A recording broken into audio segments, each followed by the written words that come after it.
Seigneur nous bénisse. Amen. Nous allons commencer notre culte. Comme la Bible dit, il est doux et agréable de frères demeurant ensemble. Amen. C'est pour cela, ce matin, nous sommes là de sa présence. Nous allons tenir debout pour lire la parole de Dieu. Nous allons prendre le livre des Psaumes, chapitre 23.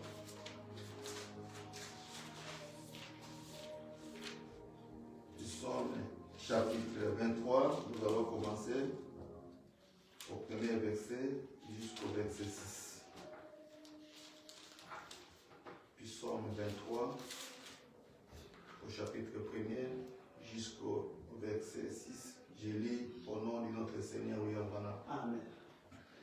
La Bible dit ceci: L'Éternel est mon berger, je ne manquerai de rien. Amen. Il me fait reposer dans les verts pâturages. Il me fait diriger près des eaux paisibles. Il restaure mon âme. Amen. Il me conduit dans le sanctuaire de la justice à cause de son nom. Amen. Quand je marche dans les vallées de l'ombre de la mort, je ne crains aucun mal, car tu es avec moi. Ta houlette et ton bâton me rassurent. Tu dresses devant moi une table à face de ma adversaire.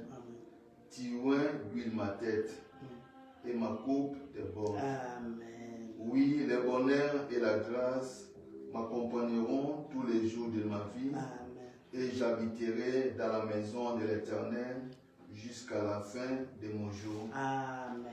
Dieu bénisse la lecture de sa parole. Amen. Nous allons prendre nos cantiques. Cantique numéro 23. Quelle assurance! Nous avons toujours l'assurance avec notre Seigneur Dieu William Branham. Amen.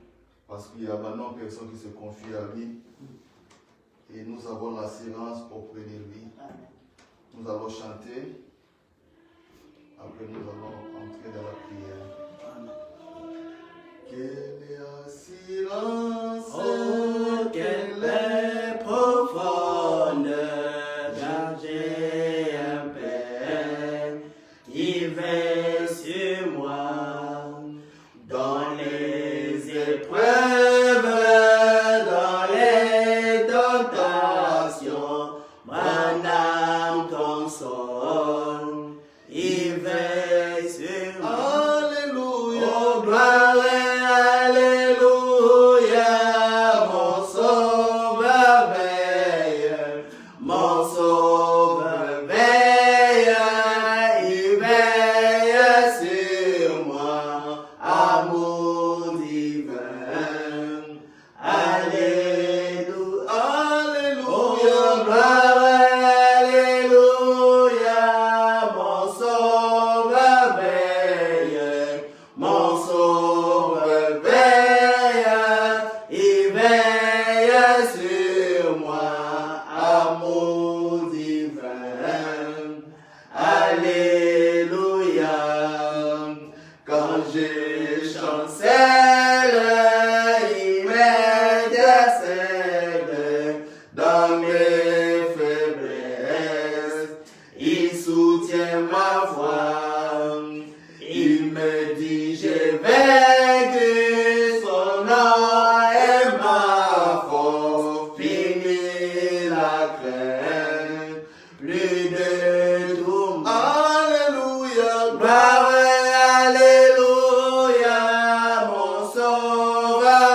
Seigneur, Dieu bien-aimé, nos Pères Te bénissons, cette grâce infinie que tu nous as pour cet accordée, moment. de nous garder encore de santé, Seigneur, de nous donner la force, oh Dieu, et de conduire nos pas vers Tu as dit à ta parole, venez à moi. Ce matin, oh Dieu Tout-Puissant, nous élevons contre toi, Seigneur. Oh Dieu Tout-Puissant, nous voulons avoir un jour de béni, Seieur. Oh Dieu Tout-Puissant, nous voulons avoir un jour de magnifique. Alors, Seigneur de gloire, enlève tout ce qui n'est pas de toi, et toi-même règne au milieu de nous. Car tu as dit, Seigneur, tu es là dans les adorations, dans les louanges de la prédication, Seigneur. Alors, viens accorder cela, Seigneur de gloire, pour que nos âmes puissent être vivifiées, Seigneur. Car le but que nous venons ici à l'église, c'est pour se parfaire de jour en jour. Seigneur de gloire, nous avons besoin en tes saintes mains. Souviens-toi de nos bien-aimés, de nos sœurs. Oh Dieu Tout-Puissant, bénis-les, Seigneur. Oh, accompagne-les, oh Dieu Tout-Puissant. Et laisse, oh Dieu de gloire, peu importe les situations, peu importe les circonstances, qu'elles soient au milieu de nous, Seigneur. Oh Dieu, notre vie, nous sera témoignée, Seigneur. Pourquoi nous venons à toi? Oh Dieu, toi qui as dit, laissez, oh Dieu Tout-Puissant, laissez les petits enfants venir à moi. Car le royaume des cieux leur ressemble. Alors ressembler au secret. Béni sois-tu, toi qui es le même hier, aujourd'hui, qui ne change pas, qui ne faillit pas. Alors nous te demandons encore, oui, Madame, le Dieu ignoble, Seigneur, soit avec nous, manifeste ce matin. Merci. Divin Roi, notre Seigneur, notre Dieu, oui, à mon âme. Nous te bénissons ton Saint-Nom pour ce moment. Béni Seigneur. Amen. Et nous a accordé ce privilège de venir à ta présence. Amen. Père du roi, ce n'est pas nous qui est venu te chercher, mais c'est toi qui as venu nous chercher. Amen. C'est pour cela, ce matin, notre Dieu, quand nous accorde la vie de souffle de Seigneur, nous ne manquons pas, Seigneur, de te dire un grand merci et de venir dans ta maison pour se communier avec toi. C'est pour cela, Père, ce matin, nous te décevons à ta sainte main. Sois avec nous, Seigneur puissant, début jusqu'à la fin de cette rencontre, Père bien-aimé. Nous avons des problèmes, Seigneur, parce que tu es toi qui discernes les secrets du cœur. C'est toi qui connais nos préoccupations. C'est pour ça que nous sommes à toi, Seigneur. C'est toi qui as les derniers mots. C'est toi qui as la solution à tous nos problèmes. C'est pour cela manifeste-toi, Seigneur. Bien écoutez la parole, parce que nous croyons tout passera, mais ta parole ne passera jamais. Aujourd'hui, nous avons écouté la voix de Dieu. Dieu a parlé aujourd'hui. Nous avons écouté le son de la trompette. Le tonnerre a grondé. Et nous avons écouté ta voix. C'est pour cela, ce matin, Père, nous laissons la place à toi. Parle-nous, Seigneur, parce que ta parole est bénie. Ta parole édifie, ta parole guérit, Seigneur. C'est pour cela ce matin, dispose nos cœurs, Seigneur. Enlève les cœurs des pierres, enlève l'incrédulité, enlève les doutes. Mais te disposer, Seigneur, à écouter ta parole. Bien-aimé, Seigneur, que tu te suives au travers de l'éternel, Seigneur de gloire. Puisse les bénir, que chacun d'eux puisse recevoir quelque chose venant de toi, Seigneur. Parce que tu es le Dieu ignoble, tu es le Dieu des paradoxes. Nous croyons que tu changes de corps, tu changes de masque, mais tu ne changes jamais ta façon d'agir, Seigneur. Tu es le même Dieu. Le jour de l'Ancien Testament, c'est Jésus dans le Nouveau Testament. Et le Saint-Esprit au temps de la fin, Seigneur, que nous voyons que tu es le Dieu de Maîtresse 8. Manifeste-toi ce matin. Nous avons besoin de toi. Agir, Seigneur. C'est pour cela, Pierre bien-aimé, nous croyons que le diable rôde toujours autour de nous comme le lion du chat. Mais tu nous as dit à ta parole que nous puissions résister au diable. Il doit l'aider de nous. C'est pour cela, Père bien-aimé, ce matin, je me lève avec l'autorité de ta parole pour condamner toutes les œuvres du diable.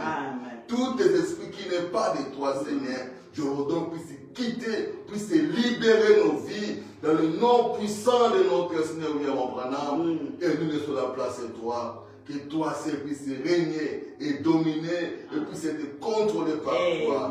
Merci pour tout. Que ton nom soit béni. Toi, le roi des gloires, Amen. le Dieu tout-puissant. Amen. Niama Obranam. Amen. La parole est chère que moi ici prié. Amen. Amen. Amen. Amen. Que Dieu soit loué. Amen. Nous allons prendre nos cantiques. Nous allons louer notre Dieu. Parce que notre Dieu, il mérite la louange. Nous allons chanter pour lui. Amen. Là où toi sont réunis à ton Saint-Nom, il sera au milieu d'eux. Amen. Et nous croyons que ce matin, il est avec nous. Amen. Nous allons prendre le cantique 110.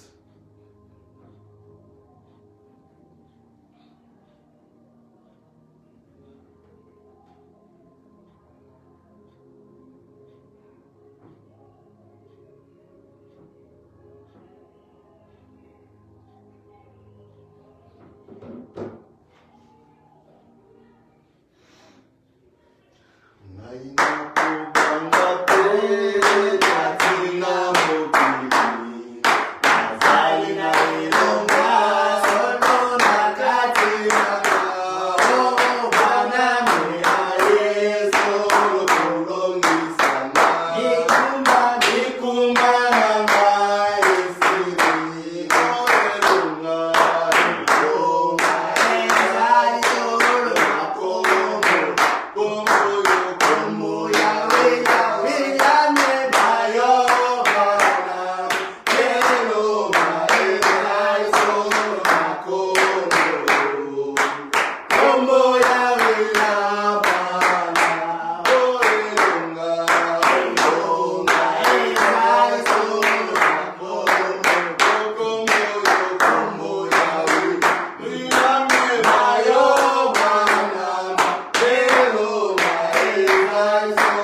nous allons passer à l'écoute des bandes.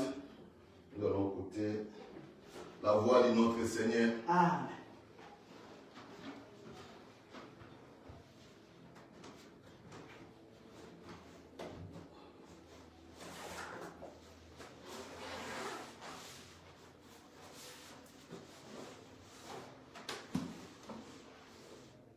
Man ain't measured by muscles, that's beast.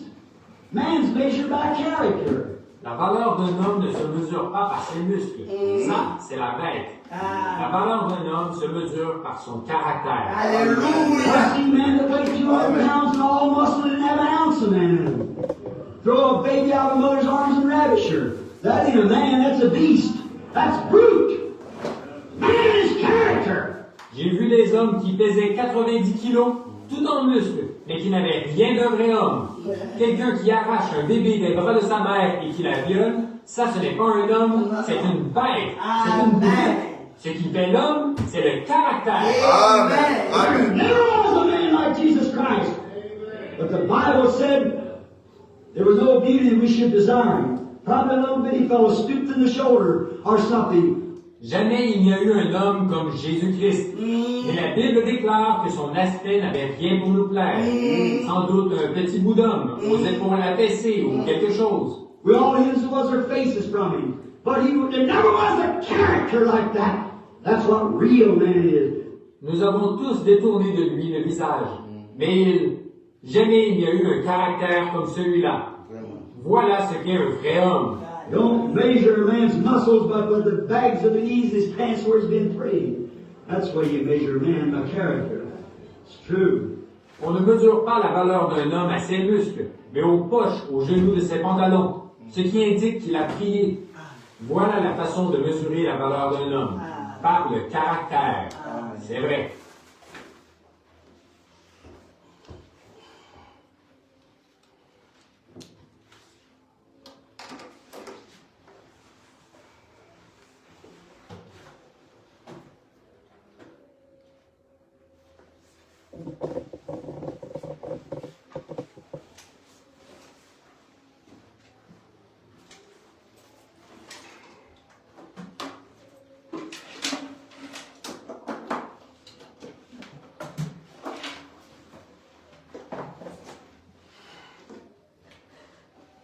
Que le Seigneur vous bénisse richement. Amen.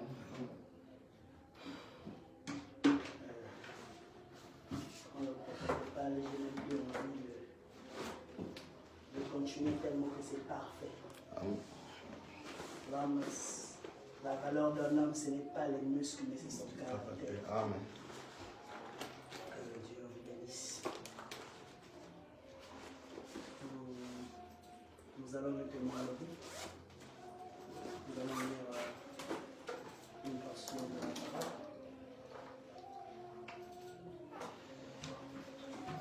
Nous allons prendre Ésaïe, le chapitre 53.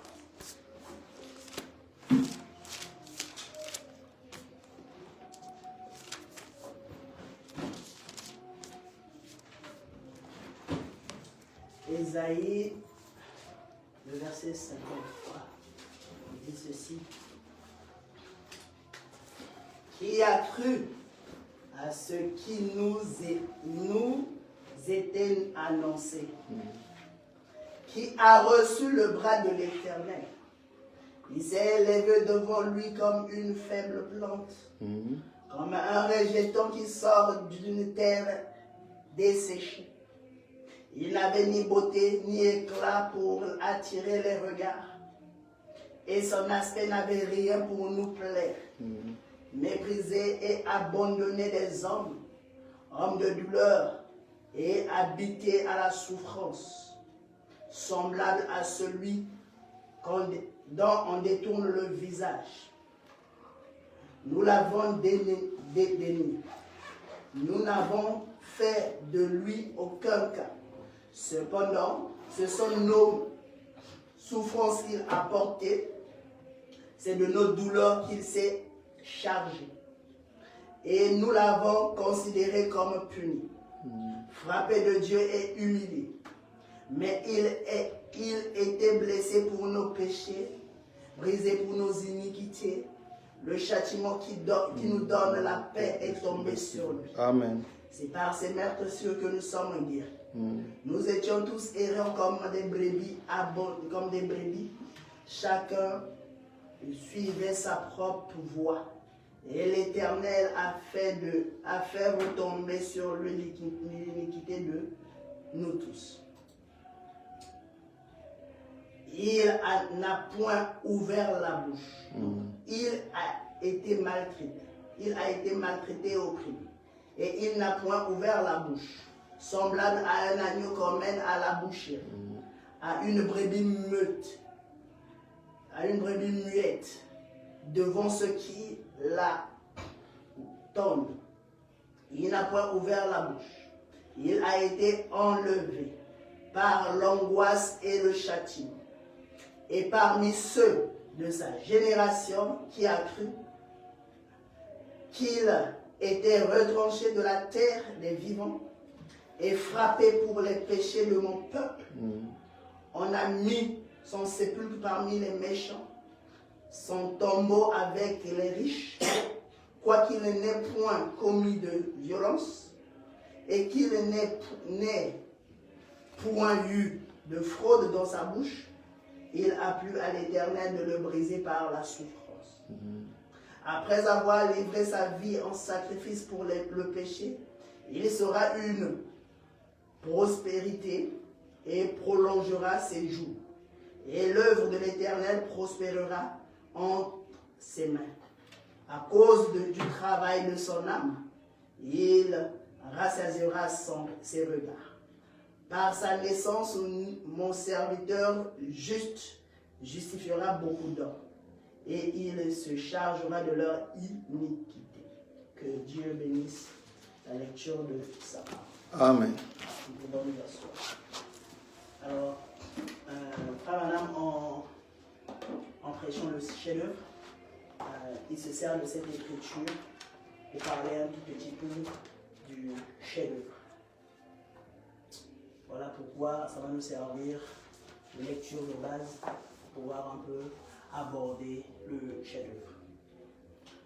Alors, nous avons vu ensemble que l'enseignement positionne, l'évangélisation arrose la sémence qui a été enseignée. Nous avons lu les Écritures, nous avons vu un exemple de Balaam et Moïse. Balaam avait le vrai message, Balaam avait une vraie vision, une vraie prophétie. Comme quoi, prenez les 7 agneaux, prenez ceci. Balaam a dit que sa prophétie était juste, mais regardez son enseignement, c'était faux. Donc la prophétie peut être juste, mais l'enseignement que tu apportes aux enfants, ça peut être faux. Balaam a dit, Moïse avait le vrai enseignement, mais les gens l'ont abandonné. Je relis l'écriture. Les points de temps de la fin, prêché à Jeffersonville le 25 juillet 1965. Excusez-moi un peu, je ne me sens pas vraiment bien. Nous allons avancer par la grâce de Dieu. Donc, Balaam oint du même esprit qui était sur Moïse. Quelle était la différence? L'enseignement de Moïse était parfait. La Bible dit ici, dans 2 Pierre, que c'était l'enseignement de Balaam qu'Israël avait accepté, que Dieu n'a jamais pardonné. Un péché impardonnable. Donc le péché impardonnable, c'est quoi? C'est d'accepter l'évangile qui est faux. Dieu n'a pas pardonné ça aux enfants d'Israël quand ils ont cru l'enseignement de Balaam, quand ils ont cru l'enseignement de Corée et Dathan. Et quand nous venons au temps de Jésus, Dieu n'a pas permis, donc n'a pas accepté l'enseignement des pharisiens, et Dieu leur a condamnés. Il a dit que vous êtes des tombeaux blanches. À l'extérieur, vous êtes des agneaux, mais à l'intérieur, vous êtes comme des cadavres, un sépulcre nauséabond. Donc, du coup, le péché impardonnable, c'est l'enseignement qui est contraire à la parole de Dieu. Alors, nous avons lu plusieurs écritures. Je ne vais pas faire toute la lecture. Alors, nous sommes tombés sur un deuxième point. Nous avons dit, pour que nous ne soyons pas ballottés, pour que nous ne soyons pas égarés, nous devons veiller à la parole. Frère Branham me dit, veiller à la parole, c'est quoi? C'est dire simplement ce que les bandes disent. Écoutez, Frère Branham m'a dit, écoutez, et donc, ceci c'est simplement un petit service. Cela va toutefois aller bien ensemble avec la chose. Alors écoutez chaque mot, saisissez-le. Et si vous suivez cela sur la bonne ou autre, alors tenez-vous-en bien à l'enseignement qui est sur ces bandes. Nous devons nous tenir aux enseignements qui sont sur des bandes. On ne peut pas s'écarter de l'enseignement des bandes. Voilà, me dit, ne dites que ce que dit cette bande. Dites très exactement ce que dit la bande. Voyez-vous? Eh bien, c'est parce que certaines de ces choses, nous allons comprendre tout ceci maintenant, pourquoi c'est mal compris. Voyez-vous? Et assurez bien de ne dire que ce que dit la bande. Ne dites rien d'autre. Voyez-vous? En effet, je ne dis pas cela de moi-même. C'est lui qui le dit. Amen. Vous voyez? Et donc, très souvent, il y a une confusion. Des gens qui se lèvent et déclarent. Eh bien, un tel a dit que cela voulait dire ceci. Laissons cela tel quel. Amen. Donc nous devons laisser les bandes telles quelles. Nous devons répéter les bandes telles quelles. Dieu est son propre interprète. Il interprète sa parole de cette façon. Et pour ne pas s'écarter d'un enseignement contraire à la parole, Frère Branham nous dit de dire simplement ce que les bandes disent. Amen. Alors, Frère Branham nous enseigne aussi les ABC. Il dit, nous ne pouvons pas avancer si nous ne maîtrisons pas les ABC. Et c'est ce que nous allons faire ce matin. Nous allons croire que l'ABC. Le frère Branham me dit, les ABC c'est quoi? Il dit croire toujours Christ. Amen. Croire toujours Christ signifie quoi? Répéter ce que les bandes disent. Écoutez ce que le frère Branham me dit. Il a dit, mais eux croient que vous êtes. Pourquoi n'enseignez-vous pas à ces femmes comment recevoir le Saint-Esprit et comment recevoir des dons et faire quelque chose au lieu de les réprimander constamment à cause de leur habillement et ce qu'elles font? Pourquoi ne leur enseignez-vous pas ce genre de choses pour aider? Ce monsieur l'a dit. Frère Adam me dit, j'ai dit, comment puis-je enseigner l'algèbre alors qu'elles ne veulent même pas comprendre l'ABC? Vous savez ce que c'est l'ABC? En anglais, believe Christ, all believe Christ, always believe Christ. Toujours croire en Christ. Amen. C'est vrai. Donc nous avons lu plusieurs écritures qu'il faut toujours croire Christ. Alors, j'aimerais parler un peu du chef-d'œuvre. Donc, il faut me surveiller si je ne dis pas ce que les bandes disent. Parce que je ne dois que répéter ce que les bandes disent. Amen. Parce que si je dis ce qui est contraire aux bandes, ce n'est plus l'enseignement des bandes, c'est maintenant mon propre enseignement. Je deviens comme Bala. Je vais prendre un exemple simple. Aujourd'hui, nous écoutons plusieurs déclarations et j'en ai vu les gens en prêcher. Il y a eu même des points de vue là-dessus. Prenons un peu une écriture simple. et donnons-en une interprétation. Écoutez. Pour illustrer un exemple,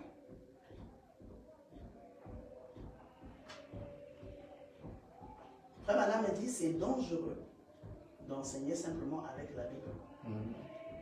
Nous avons lu ça.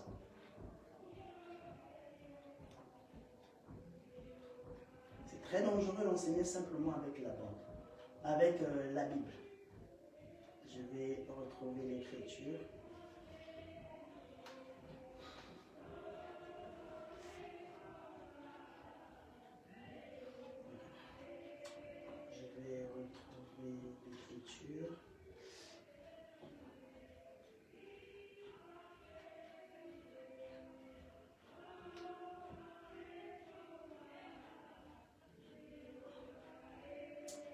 Donc c'est très dangereux d'enseigner simplement avec la Bible. Parce qu'avec la Bible, on risque de se perdre. Il dit c'est très dangereux. Il faut répéter simplement les ABC. Et nous savons que la Bible, c'est une forêt des prophètes. Seul un prophète peut venir interpréter la parole. Écoutez, Pierre, on avait lu dans 2 Pierre.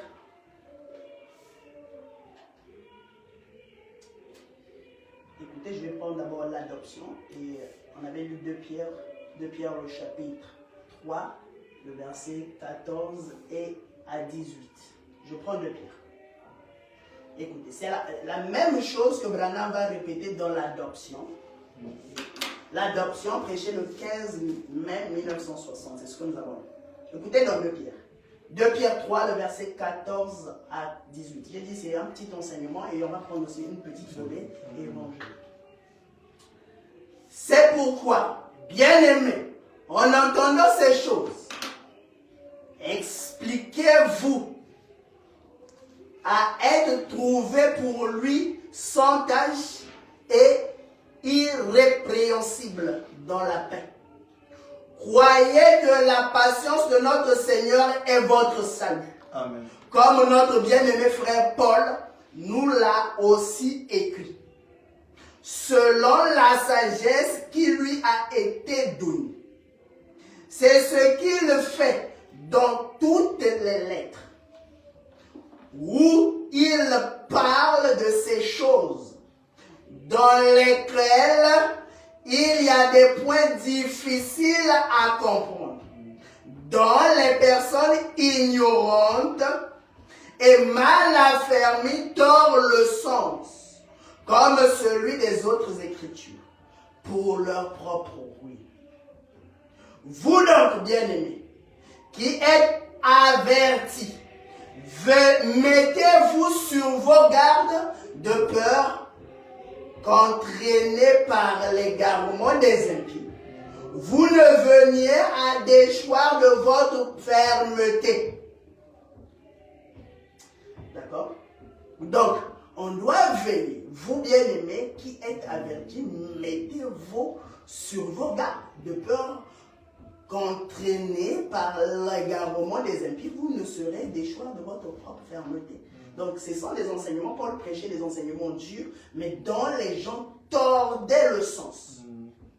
Frère Madame a dit, la Bible dit, c'est comme celui des autres Écritures pour leur propre ruine. Donc, ils tordaient le sens et ils donnaient un autre sens. Et Frère Madame a dit, c'est difficile de prêcher avec la Bible. Écoutez, c'est dans l'adoption, prêché le 15 mai 1960, nous l'avons lu au paragraphe 6. Il dit, enseigner la Bible, généralement, c'est un peu dangereux. C'est un peu, vous savez, comme de s'aventurer sur un terrain glissant. Comme on dit, mais nous sommes d'avis qu'au point où nous sommes et à l'heure qu'il est, il serait peut-être bon d'amener un peu l'Église à ce qu'il considère comme une pleine compréhension. Comme côté position de ce que nous sommes en Jésus-Christ. Et parfois, je trouve que les prédicateurs, c'est quelque chose de merveilleux. Mais je crois que parfois, frère Blair, l'enseignement va plus loin. C'est peut-être particulièrement pour l'Église. Or, généralement, la prédication va attraper le pécheur, le culpabiliser par la parole, mais l'enseignement place l'homme côté position, ce qu'il est. Donc, l'enseignement position, et frère madame, nous met en garde de prêcher avec simplement la Bible. Parce que la Bible, c'est une forêt de prophètes. Le prophète, c'est l'œil de Dieu. Nous n'avons pas l'œil. Notre œil, c'est le prophète. Et c'est le prophète qui vient dans la Bible pour nous expliquer ce qu'il en est. Pas notre interprétation, mais l'interprétation de Dieu. Maintenant, nous allons prendre une écriture que, à mon sens, que j'ai lu avec William Branham, que les gens tordent le sens. Un exemple avant de commencer avec le chef-d'œuvre. Regardez par exemple l'écriture de 2 Thessaloniciens 2, le verset 3 à 4. Frère Branham dit, je vais prendre la Bible, que personne ne vous séduit d'aucune manière, car il faut que l'apostasie soit auparavant et qu'on ait vu apparaître l'homme du péché, le fils de la perdition, l'adversaire, qui s'élève au-dessus de tout ce qu'on appelle Dieu, ou de ce qu'on adore, jusqu'à s'asseoir dans le temple de Dieu, se proclamant lui-même Dieu. On va interpréter selon notre propre pensée. L'adversaire, c'est l'ennemi. Non? Cet adversaire va s'asseoir dans le temple de Dieu. Jésus a dit, détruisez ce temple et en 3 jours je le rebâtirai. Donc Jésus était le temple de Dieu. Amen. D'accord? Amen. Donc Jésus étant le temple de Dieu, écoute, l'adversaire qui s'élève au-dessus de tout ce qu'on appelle Dieu ou de tout ce qu'on adore, jusqu'à s'asseoir dans le temple de Dieu. Donc l'adversaire, qui est l'ennemi, qui est Satan, doit s'accaparer du temple de Dieu. D'accord? Amen. Nous interprétons ça. Donc, Jésus était le premier temple, non? Amen. Le premier temple, le trône de Dieu sur terre, c'était le second attribut. Abraham dit c'était le temple de Dieu. C'était l'adversaire qui devait être, l'adversaire devait venir et s'incarner dans l'homme de Jésus. Ça, c'est une interprétation. Je vais donner une écriture. Abraham dit ceci. Quand Jésus était la parole faite chair, il dit Judas était aussi la parole faite chair. Amen. Je vais lire ça dans une écriture que je vais prendre pour que vous puissiez voir. Frère Branham me dit ceci. On va maintenant entrer un peu dans l'interprétation de William Branham. Et il va prendre un peu cette écriture, lui-même il va interpréter. Et ensuite on va commencer avec le chef. Je vais prendre une écriture.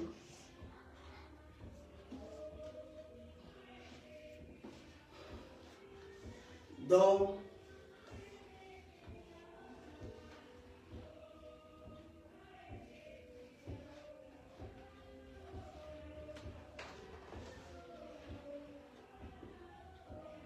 écoutez, dans le deuxième sceau, au paragraphe 192, Rabbanah me dit, maintenant, si la trinité de Satan se présente comme ça, deuxième sceau, au paragraphe 192, prêché le 19 mars 1963. Maintenant, si la trinité de Satan se présentait comme ça, c'est Satan tout le temps. Satan, l'esprit antichrist incarné, le faux prophète. Puis il devint la bête. L'antichrist devient la bête. Voyez, quand ce n'était pas un démon qui était dans cet antichrist, mais lorsque Satan lui-même est chassé, il s'est emparé de l'endroit où il était le démon. Il devint donc le diable. Ensuite, le diable s'est incarné dans un homme. L'adversaire qui se lève de tout ce qu'on appelle Dieu, s'incarnant dans un homme. Il prend le temple de Dieu, selon la pensée. Écoutez ce que Abraham dit. Ensuite, il s'est incarné dans un homme. Cela ne fait que se répéter. C'est ce que Judas Iscariote était. Et qu'est-ce qu'il a-t-il fait? Était-il un de ceux qui s'opposaient à Christ? Eh bien, Il était le trésorier. Il a marché avec lui, certainement. Il a bel et bien marché avec lui.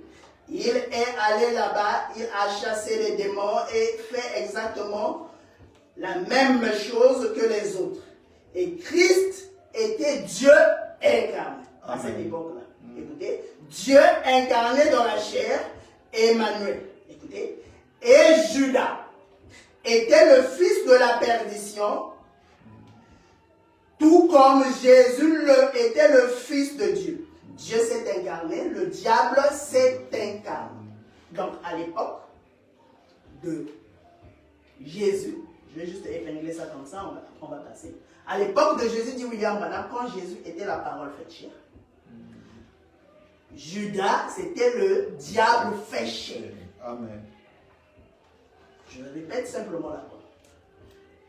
Maintenant, puisque nous avons eu la pensée, nous allons même interpréter avec William Branham.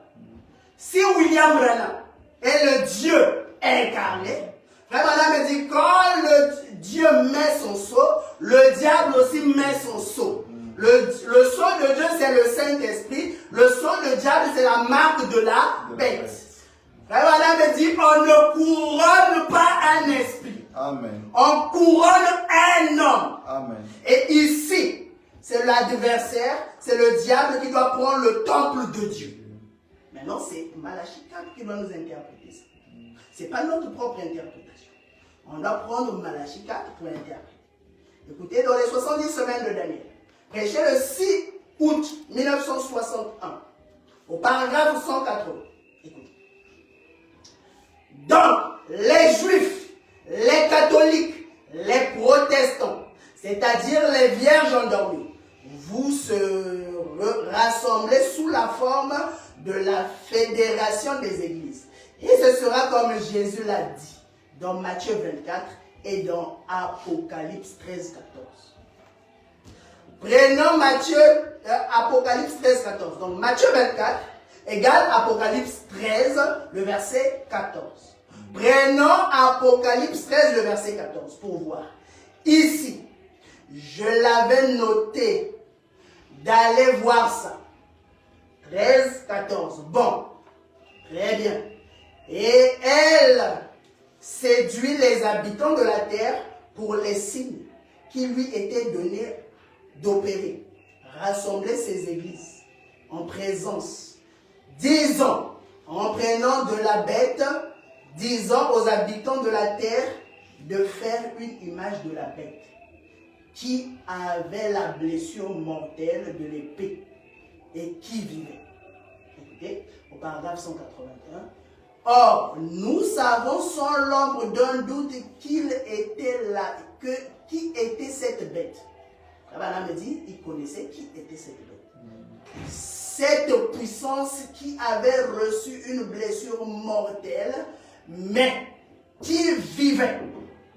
Il dit, c'est quand la Rome païenne a été tuée. À l'époque de Jésus, c'était les Romains qui dominaient. Frère Branham me dit, c'était la Rome païenne. Et Frère Branham me dit, et que la Rome papale a pris la place. Amen. Quand la puissance païenne a été tuée et que la puissance papale a pris la place. Écoutez. Bon, dans Apocalypse 13, Jésus dans Matthieu 24. Donc Apocalypse 13 égale à Matthieu 24. Frère Branham me dit, c'est la Rome païenne qui a été tuée, qui est devenue la Rome papale. Maintenant, Frère Branham interprète maintenant le verset de 2 Thessaloniciens, le chapitre 2 Thessaloniciens, chapitre 2, le verset 3 à 4. Frère Branham dit, Paul, dans 2 Thessaloniciens, le chapitre 2, les versets 3 et 4, prenons-le pour voir bien, pour voir Paul, ce qu'il a dit à ce sujet. Le glorieux Saint-Esprit qui était sur ce prophète du Seigneur, voyons ce qu'il a annoncé à ce sujet pour les derniers jours. C'est dans 2 Thessaloniciens, le chapitre 2, que ça se trouve. Bon, très bien. Et en commençant au verset 3, écoutez, je crois, très bien, maintenant lisons. Écoutez bien. Tous. Combien croient que Paul était rempli du Saint-Esprit? L'Assemblée dit Amen. Amen. Regardez bien là. Que personne ne vous séduise d'aucune manière. Car il faut que l'apostasie soit arrivée auparavant. Écoutez, il essayait de se débarrasser de l'idée qu'il revient à ce moment-là. Il dit, il faut qu'il y ait une apostasie. Qu'on se soit éloigné de l'église auparavant. Voyez ce qui arrive dans cet âge de la Odyssée. Dans cet âge de la Odyssée, Dieu s'est incarné, a manifesté le Fils de l'homme. Il faut qu'on voit aussi un homme qui s'incarne comme au temps de Jésus. Quand Jésus était la parole faite chair, il y avait aussi Judas qui était le diable fait chair. Et à cette époque de la Odyssée, nous avons reçu le Fils de l'homme. C'était la parole faite chair. Qui ne croit pas que William Branham est la parole faite chair? Amen. Donc nous devons voir aussi un Judas Iscariote, qui doit être la parole faite chair. La même manière, Dieu distribue le Saint-Esprit. La même manière, le diable aussi marque de la bête. Le Saint-Esprit étant spirituel, la marque de la bête aussi est spirituelle. Vraiment, dit la marque de la bête, c'est rejeter Christ.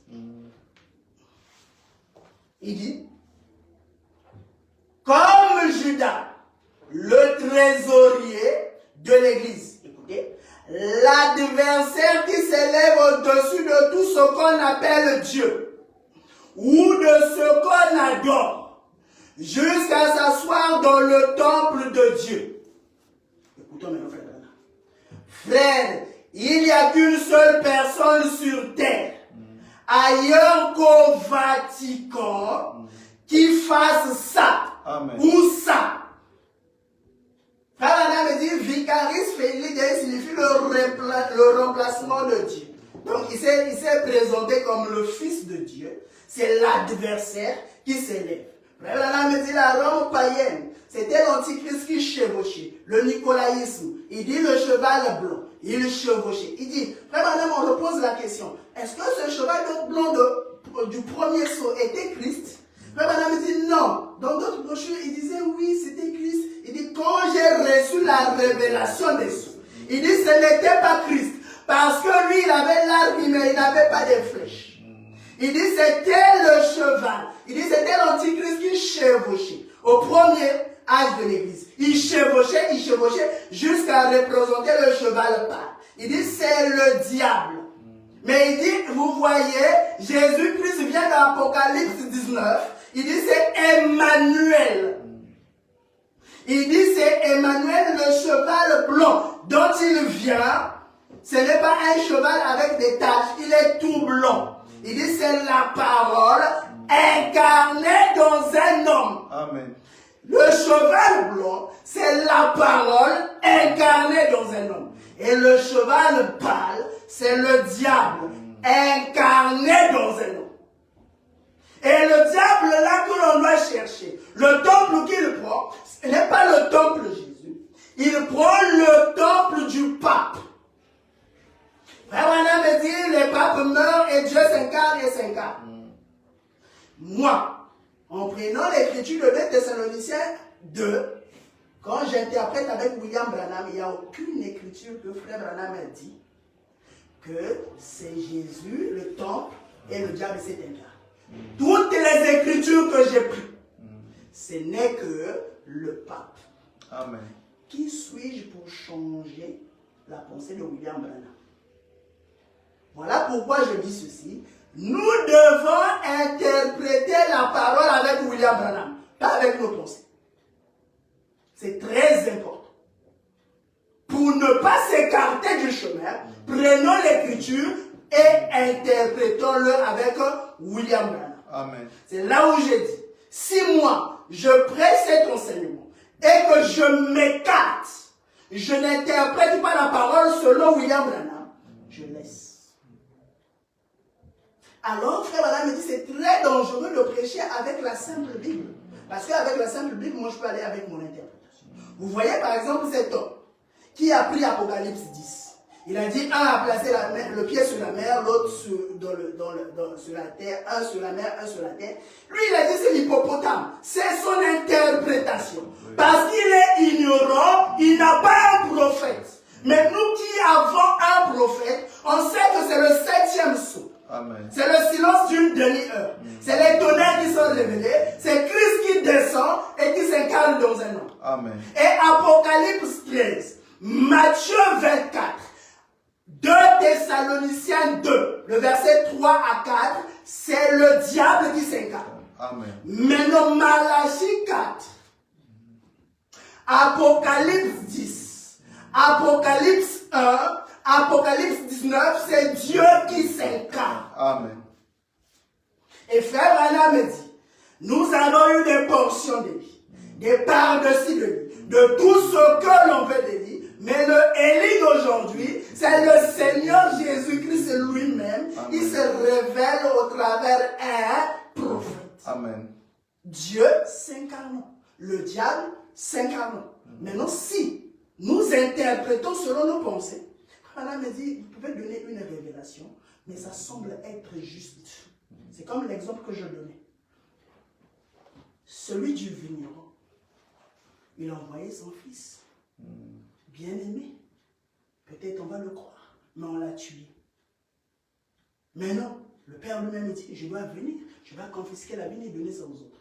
J'ai vu des musulmans débattre, dire que, vous voyez, il y a un fils, il y a un Dieu. Donc votre religion est fausse. Vous n'êtes pas des monothéistes, vous êtes des polythéistes. Parce que le Fils est Dieu, le Père est Dieu. Mais frère Branham, quand il interprète, il dit c'est Dieu simplement qui joue des rôles. Frère Branham dit Dieu est un acteur. Il joue simplement des rôles. Il vient en tant que fils, il repart, il revient en tant que Père, il repart, il vient en tant que Saint-Esprit. Il dit c'est le même Dieu jouant des rôles. Mais si nous prenons notre propre interprétation, nous allons tordre les Écritures. Moi, je n'ai pas lu une écriture qui affirme que le temple que l'adversaire vient prendre, selon le message, je n'ai pas lu une écriture qui dit que c'est le temple de Jésus. Parce que, prenons Joseph. Frère Branham me dit, et on va évoluer sur ça au fur et à mesure sur le chef-d'œuvre, avant de commencer sur la matière, vous allez voir que, en prenant ça, on va comprendre. William Branham est l'épouse. L'épouse, c'est qui? Donc l'époux est maintenant incarné par le diable. Maintenant l'épouse. La colonne de feu n'a pas fait Ève pour lui. La colonne de feu a fait Ève pour Adam. Voilà pourquoi Adam a été plongé dans un profond sommeil et Dieu est en train de façonner Ève. Une fois qu'il a fini, Ève devait revenir de son sommeil. Et Adam devait revenir de son sommeil et dire voici cette fois. Et William Branham me dit, à la croix, quelqu'un qui est sorti. Il dit, c'était l'épouse. Et il cherchait, la colonne de feu commençait à chercher cette épouse qui était sortie d'Ève. Il commençait à façonner Ève. Voilà pourquoi nous sommes passés par Paul, Irénée, Martin, Colombo, en cherchant une épouse de Christ. Voilà pourquoi frère Branham me dit, celui qui parcourt le long des âges de l'église, c'est l'épouse. Parce que l'époux est sur le trône. Comme Joseph était sur le trône de Pharaon. Frère Branham me dit, il n'y a aucun intercesseur entre Dieu et les hommes, sinon Jésus-Christ homme. L'époux était là. Et Dieu, la colonne de feu, qui a vu Paul. Paul ne pouvait pas voir le Seigneur Jésus. Paul pouvait voir la colonne de feu, parce que la colonne de feu cherchait une épouse. Et il a commencé à chercher l'épouse. Quand il arrive à William Branham, il dit c'est toi. Et William Branham, quand il vient, il donne une vision. Écoutez la vision de William Branham. J'ai dit, William Branham a dit ceci. Je vais la lire. Je ne fais pas des plaisanteries sur la chair. Écoutez, je vais lire ça. La résurrection de Lazare. Prêché le 29 juillet 1951. Il dit, je me rappelle de ce petit. Je ne crois pas au fait de plaisanter, de faire des plaisanteries du haut de la chair. car ce n'est pas un lieu où on plaisante. Et je n'aimerais pas que vous pensiez que ceci était une plaisanterie, car je n'y crois pas du haut de la chair. Donc tout ce que Branham disait du haut de la chair, ce n'est pas une plaisanterie. Mais souvenez-vous du message qu'on avait prêché du puzzle. Chaque chose doit être mise à sa place. Écoutez William. Il dit, un soir, alors que j'étais pourquoi je prie pour les malades? Prêché le 14 mars 1954. Pourquoi je prie pour les malades? Prêché le 14 mars 1954, au paragraphe 29. Écoutez, frère Madame, donner un témoignage. Il dit, un soir, alors que j'étais en prière, loin, un homme est venu vers moi, marchant sur le pavement. Je l'ai vu. Ce n'était pas une vision. C'était un homme. J'avais entendu sa voix plusieurs fois. Je l'avais vu quand je baptisais à la rivière. Et j'ai d'abord ordonné comme prédicateur baptiste. J'ai tenu mon réveil. Je baptisais 500 personnes. Mais 500 personnes m'ont converti après des semaines de séries de réunions au pied du Split Street. Et juste là, tous les journaux du Logan publiaient une lumière mystique au-dedans d'un prédicateur pendant qu'il baptisait. Et cela ne peut pas. C'était comme une colonne de feu. Et cela était suspendu là. Et alors, les gens m'ont interrogé à ce sujet. Ils m'ont effrayé. Et ils m'ont dit que c'était un mauvais esprit. Et une nuit, pendant que j'étais en prière, plusieurs années plus tard, juste avant de venir parmi les gens en plein évangile, je priais. Oh Dieu, débarrasse-moi de cette histoire. J'ai dit, Seigneur, tu sais que je t'aime et je n'en veux plus, s'il te plaît. Je me suis mis à prier toute la nuit à ce sujet.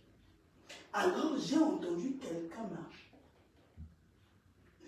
Et j'ai vu venir de ce côté-ci un homme élancé, grand, avec des cheveux longs. Il dit, eh bien, ça ne ressemble pas à la photo de Jésus. Écoutez, je dis ceci avec respect. Donc, lorsqu'il était venu sur la rivière Royaux, ce n'était pas le Seigneur Jésus. C'était la colonne de feu qui cherchait une épouse. Amen. Vraiment, madame dit, ce n'était pas le Seigneur. Il était énoncé, cette personne. Écoutez. Il dit, je dis ceci avec respect. Je crois dans la vision. J'ai vu Jésus 2 fois. William Branham a voilé la colonne de feu depuis sa naissance. Le temple de Dieu a été vu 2 fois en vision. Comment se fait-il que le diable s'incarne dans le temple de Dieu qui est assis à la droite du Père? Écoutez. Je crois dans la vision. J'ai vu Jésus 2 fois. C'était un homme petit. Or, la colonne de feu, la personne qui venait là, c'était un homme élancé. Mais cela ne ressemble pas tellement à l'image que l'artiste a peint, lui. Mais je m'étais évanoui quand il m'a regardé. Et il se tenait à mes côtés. Donc, William Branham fait la différence entre la colonne de feu qui façonne Ève et le temple qui est assis à la droite. Il y a 2 différences. Le temple est assis à la droite en train de faire l'intercession pour chercher une épouse. La colonne de feu a été envoyée pour chercher une épouse. Une fois qu'il trouve l'épouse, on va développer ça dans le chef-d'œuvre, Frère Branham m'a dit, l'époux quitte. Voilà pourquoi Frère Branham m'a dit, le millénium ne peut pas commencer sans le corps physique de Jésus. Ce n'est pas moi qui dis, c'est William Branham. Et nous allons voir ça, nous allons appuyer ça avec les Écritures. Et ça, c'est ce que Frère Branham me dit. Je peux encore lire des centaines des Écritures. Mais quant à dire que l'adversaire est venu prendre ce temple, nous devons le voir. Judas Iscariote n'était pas un esprit. Judas Iscariote était l'homme physique. Quand on dit que l'adversaire qui prend le temple de Dieu, nous devons voir cet adversaire. Parce que la parole faite chair, nous l'avons vue. Amen. Et nous devons voir ce temple. Amen. Donc si c'est le temple Jésus, les gens doivent nous montrer un Jésus physique qui est devenu le diable. Amen.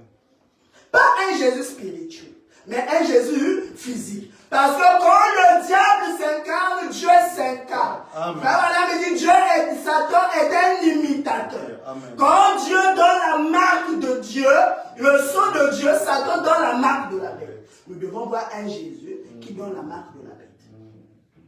Ce sont des écritures que je vais essayer de brosser au fur et à mesure. Amen. Alors, frère madame, nous allons essayer d'entrer maintenant dans notre matière qui est le chef-d'œuvre. Frère madame, en prêchant le chef-d'œuvre, il montrait beaucoup de choses. Frère madame montrait plein de trucs. Il a eu dans Ésaïe 53. Et moi, je trouve que c'est quelque chose de complet. Parce que William Branham commence au ciel. Et il descend sur la terre. Et il va tout au long des âges. Il va avec l'âge des pères de la foi, jusqu'à l'âge des prophètes, jusqu'à ce qu'on ait la tête. Et ensuite, quand il finit, il dit, Ève est sortie, et ainsi de suite. Il dit, le premier chef-d'œuvre de Dieu est tombé. Il dit, c'est en Éden. Voilà pourquoi Dieu a voulu reconstruire un nouveau chef-d'œuvre. Et là, nous allons voir ça petit à petit, en partant. On va voir qui est Ève, qui est Adam, ainsi de suite. Mais on va aller lentement et sûrement. Écoutez ce que Frère Branham dit. Donc, nous allons faire le verset 20. Frère Branham dit le chef-d'œuvre. On définit le chef-d'œuvre. Le chef-d'œuvre, c'est quelque chose de... Vous voyez, dans la vie, chacun de nous a peut-être son chef-d'œuvre. Il a peut-être son jour marquant. Dans la vie, moi, je peux avoir mon jour marquant. Tu vois, par exemple, je peux dire, le révérend, il peut dire, mon chef-d'œuvre, c'est du Sherman. C'est mon enfant, il me ressemble. C'est mon chef-d'œuvre. Là, tu peux dire, mon chef-d'œuvre, c'est pas né, hein, parce qu'il me ressemble. C'est mon fils aîné, c'est mon chef-d'œuvre. D'accord? Le chef-d'œuvre, la définition du chef-d'œuvre, la Bible, le dictionnaire dit, un chef-d'œuvre est une réalisation exceptionnelle dans un domaine artistique, littéral, scientifique ou technique. D'accord? La Bible, je peux dire que la Bible, c'est un chef-d'œuvre. D'accord? Parce que je ne comprends pas comment les gens qui ont été persécutés, ils ont pu écrire quand même. Ils ont pu rassembler des livres et ils ont gardé et nous avons constitué la Bible. Pour les musulmans, le Coran est un chef-d'œuvre. D'accord? Et pour les incroyants, par exemple, eux, quand ils vont dans, pas peut-être les incroyants, quand nous entrons dans des musées, nous voyons des belles arts. N'est-ce pas? Des beaux tableaux. Dont on dit, vente aux enchères, on vend un tableau à 1 million, on vend un tableau à 2 millions. Pourquoi? Ils estiment que ce sont des chefs-d'œuvre. Toi aussi, ton chef-d'œuvre, tu peux dire que ma vie, c'était un chef-d'œuvre. C'est parce que ta vie est remplie d'embûches, d'obstacles et tu essaies de surmonter tous ces points. Parce que c'était un chef-d'œuvre. C'est quelque chose d'exceptionnel. Donc le chef-d'œuvre, ça peut être quelque chose d'exceptionnel comme étant dans le domaine artistique. D'accord? Ma chanson, c'était un chef-d'œuvre. Oui, nous allons, oui. Je peux dire que cette chanson, je l'aime tellement, c'est mon chef-d'œuvre. D'accord? En tout cas, la personne qui a composé ça, il peut dire que c'est mon chef-d'œuvre aussi. D'accord? Je peux avoir des diplômes. Je peux dire que le diplôme là, quand j'ai eu ça, j'ai beaucoup travaillé, c'est mon chef-d'œuvre. En fait, c'est une référence pour toi. C'est quelque chose d'exceptionnel. D'accord? Ça peut être dans la littérature. Par exemple, les personnes qui écrivent. Moi, j'ai lu un livre de... Comment on l'appelle? The Doctor. Je continue à le lire. C'est un livre qui parle des docteurs, comment ça se passait à Harvard et comment est-ce qu'ils se battaient pour pouvoir réussir les examens. Ils disaient que c'était compliqué. C'est un livre de Eric, je crois. Et il parlait des docteurs. Et certaines personnes se battaient pour réussir. Il y a d'autres qui arrêtaient au premier niveau. Il y a d'autres qui arrêtaient au deuxième niveau. Mais non, ceux qui réussissaient disaient que non, mais c'est exceptionnel. C'est un chef-d'œuvre ce que tu as fait. Donc le chef-d'œuvre peut être employé dans les études, le chef-d'œuvre peut être employé dans les arts, le chef-d'œuvre peut être employé dans la qualité du travail.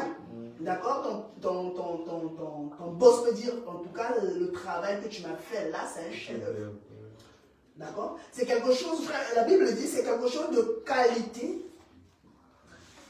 C'est d'une beauté extrême, son originalité ou sa perfection. C'est ça un chef-d'œuvre. Alors, le chef-d'œuvre, ça peut être l'œuvre le plus, donc c'est l'œuvre le plus aboutie ou l'œuvre le plus importante. D'accord? Chacun de nous, par exemple, peut dire ça c'est mon trésor. Parce que la Bible dit là où se trouve ton cœur, c'est là où se trouve ton trésor. Ça peut être ton chef-d'œuvre, cette œuvre. Oui.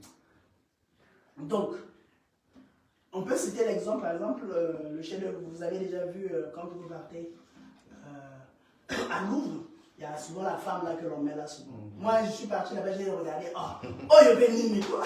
Bah, on a un chef-d'œuvre. Mais les autres, ils disent que c'est l'original. D'autres disent que c'est la réplique. Parce que l'original coûte cher. Et c'est un chef-d'œuvre pour ces personnes-là. Par exemple, l'œuvre de Victor Hugo sur Les Misérables, aujourd'hui, on lit ça maintes fois. Oh, dès que tu parles de Victor Hugo, on te parle le livre Les Misérables, oui. Tu as déjà lu? Oui. C'est le chef-d'œuvre pour Victor Hugo, par exemple. Ça peut être, par exemple, la seconde de Léonard de Vinci, ainsi de suite. Ça peut être beaucoup de choses.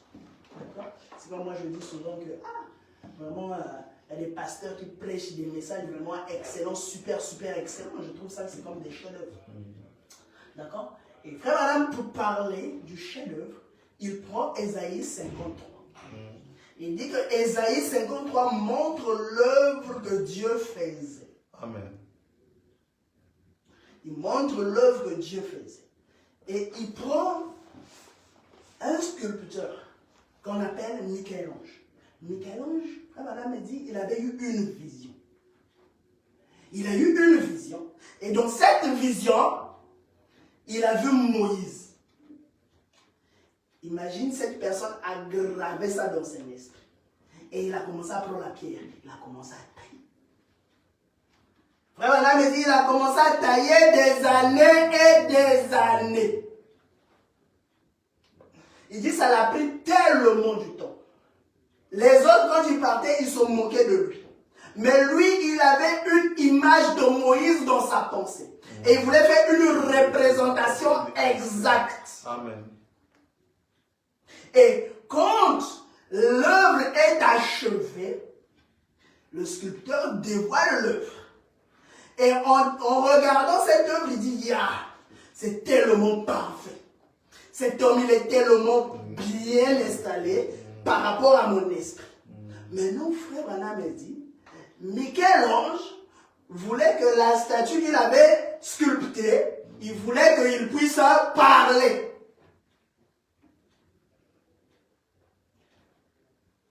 Et il a pris un marteau, il a frappé à côté du genou et un morceau s'est détaché. Frère Madame me dit, les gens en voyant ça disaient, oh, il a détruit l'œuvre. Il a détruit l'œuvre, comment il peut faire ça? Il a détruit l'œuvre. Frère Madame me dit, quand je suis parti voir ça, il a dit, la manière qu'il avait frappé, il dit, c'est ça même qui fait que son œuvre soit un chef-d'œuvre. C'est ça qui prouve même que c'est parfait. C'est ça qui prouve que c'est une œuvre excellente. C'est ça qui prouve que c'est une œuvre achevée, tellement beau et parfait. Alors que les autres condamnent. Mais William Branham, en voyant ça, il dit, c'est l'œuvre parfaite. On va dire ça. Branham me dit dans le chef-d'œuvre. N'oubliez pas, il y a deux chefs-d'œuvre. Chef-d'œuvre identifiant, l'identifiant, et puis le chef-d'œuvre. Donc il a prêché ça la même année, le 5 juillet 1964. Un seul chef-d'œuvre, identifiant, ça veut dire l'identifiant. Frère Voilà me dit, au paragraphe 31, au chef-d'œuvre, prêché le 5 juillet 1964. Frère Branham dit. Mais, aussi un des points principaux d'intéressant pour moi, à Forest Lawn, c'était la grande sculpture de Michel-Ange. Le monument de Moïse. Il faut qu'on aille voir ça un jour. Hein? C'était la grande sculpture de Michel-Ange, le monument de Moïse. Naturellement, là-bas, c'est une reproduction. On a dit là-bas, dans ce musée là-bas, c'est une reproduction. Ce n'est pas l'original. Mais c'était vraiment un chef-d'œuvre remarquable. Et comme je me tenais là à le regarder, j'ai aimé ça. Quelque chose qui semblait représenter, avoir de la substance. J'aime l'art beaucoup. Je crois que Dieu est dans l'art. Amen. Je crois que Dieu est dans la musique. Je crois que Dieu est dans la nature. Dieu est partout. Et tout ce qui est contraire à l'original, c'est une perversion. Dieu est dans la danse. Pas le genre de danse qu'on fait ici. Frère Madame dit quel genre de danse, frère Madame? Mais quand les fils et les filles de Dieu sont dans l'esprit de Dieu. Ce n'est pas les danses que l'on voit des frères là danser. Ça, ce sont des danses païennes. Frère Madame dit on danse en esprit. Amen. J'ai dit je vais essayer d'enseigner et aussi je vais essayer d'être évangélique. Il ne faut pas amener la souillure dans l'église. L'église c'est un endroit là où il faut respecter Dieu. Amen. Ce n'est pas les danses païennes que l'on doit faire, mais c'est les danses en esprit. On commence à louer des frères qui viennent de danser. Ça, c'est quel genre de choses? Mais quand les fils et les filles de Dieu sont dans l'esprit de Dieu, voyez-vous, c'est ça, danser. Amen. Par contre, celle qu'on a été obligé d'endurer jusqu'à 2 heures du matin, là-bas dans la rue, ça, c'est une perversion.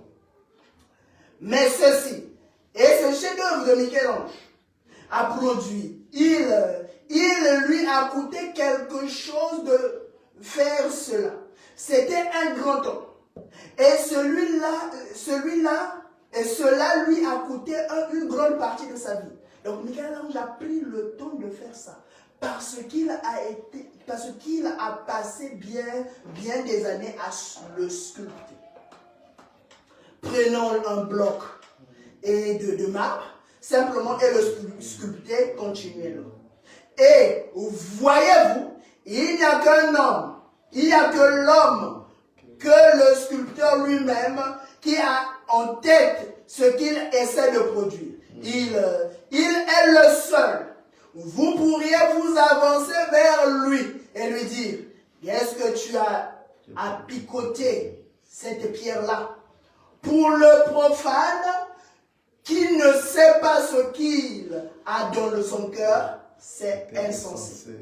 Mais pour l'homme, le sculpteur lui-même, lui, il a une vision dans son esprit. Amen. Ce qu'il essaie de réaliser. Et il cherche à reproduire ce qu'il a dans l'esprit, sous forme d'un monument. C'est pour ça qu'il le taille dans ses pierres. Et ceci, pour y arriver, vous devez commencer comme il faut au départ. Et vous devez suivre le modèle, vous voyez. Vous ne pouvez pas prendre un petit bloc pour commencer. On va vous faire ça comme ceci. Non, je crois. Non! Il faut qu'il y ait un modèle bien précis. Amen. Et il a ce modèle-là dans son esprit. C'est comme Dieu, il avait un modèle dans son esprit. Il savait que son premier chef-d'œuvre devait tomber. Voilà pourquoi il a dit l'agneau a été immolé dès avant la fondation du monde. Parce qu'il savait qu'il devait reconstruire un nouveau chef-d'œuvre. Tout était dans la pensée de Dieu. En venant sur terre, il commence à manifester ce qu'il avait dans sa pensée. Donc, la vie sur terre, c'est un véritable chef-d'œuvre. C'est un chef-d'œuvre remarquable. Et ta vie, c'est un véritable chef-d'œuvre. Dieu, quand tu te regardes, il dit, ouais, j'ai reçu mon coup. J'en avais de la pensée et ça s'est matérialisé. Il dit, non, il faut qu'il y ait un modèle bien précis. Et il a ce modèle-là dans son esprit. Il ne peut pas dévier de ce modèle. Maintenant, pour pouvoir arriver à ça, il a fallu qu'il le représente dans son esprit. Parce que nous n'avons pas de vrai portrait de Moïse.